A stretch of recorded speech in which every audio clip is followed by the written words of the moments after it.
నెల్లూరు జిల్లా ఆత్మకూరు నియోజకవర్గంలోని సంఘంలో ఐపీఎల్ సీజన్ ప్రారంభం కావడంతో యువతను అప్రమత్తం చేస్తూ పోలీసులు ప్రత్యేక హెచ్చరికలు జారీ చేశారు.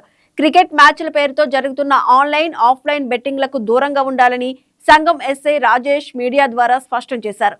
క్షణిక లాభాల ఆశతో బెట్టింగుల్లో పాల్గొని భవిష్యత్తును పణంగా పెట్టుకోవద్దని, యువత తమ జీవితాలను నాశనం చేసుకోకూడదని ఆయన సూచించారు.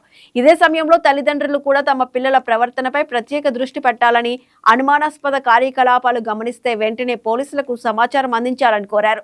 బెట్టింగ్లకు పాల్పడే వారిపై కఠిన చట్టపరమైన చర్యలు తప్పవని హెచ్చరిస్తూనే ఇటువంటి అక్రమాలపై పోలీసులు నిరంతరం నిఘా ఉంచి పరిస్థితిని సమీక్షిస్తున్నట్లు ఎస్ఐ రాజేష్ తెలిపారు.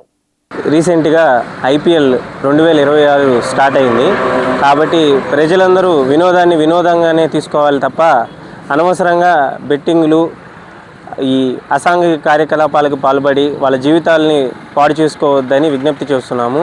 కాబట్టి ప్రజలందరూ ఈ విషయాన్ని గమనించాలి. యువత వాళ్ళ బిహేవియర్ని వాళ్ళ తల్లిదండ్రులు ఎప్పటికప్పుడు ఖచ్చితంగా మానిటర్ చేసుకోవాలి.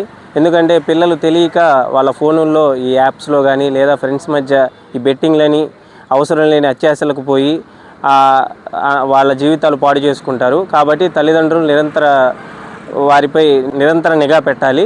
అలాగే మేము పోలీసుగా మా బాధ్యత, మేము ఎప్పటికప్పుడు ఈ అనధికార బెట్టింగ్ యాప్స్ పైన కానీ ఎక్కడైనా సరే ఏదైనా సమాచారం ఉంటే మాత్రం వారిపై రైడ్ చేసి దానికి తగు కఠినమైన చర్యలు తీసుకుంటాము. యువత ఈ బెట్టింగ్ల వల్ల, ఈ కార్యకలాపాల వల్ల అనవసరమైన అప్పులకి గురై ఆ ఒత్తిడి తట్టుకోలేక ఆత్మహత్యలు చేసుకున్న సందర్భాలు కూడా మనం చాలా చూస్తున్నాము. కాబట్టి యువత ఇలాంటి వాటికి దూరంగా ఉండాలని కోరుకుంటున్నాము. కాబట్టి ప్రజలు దీన్ని గమనించి వినోదాన్ని వినోదంగానే తీసుకోవాలని కోరుకుంటున్నాము.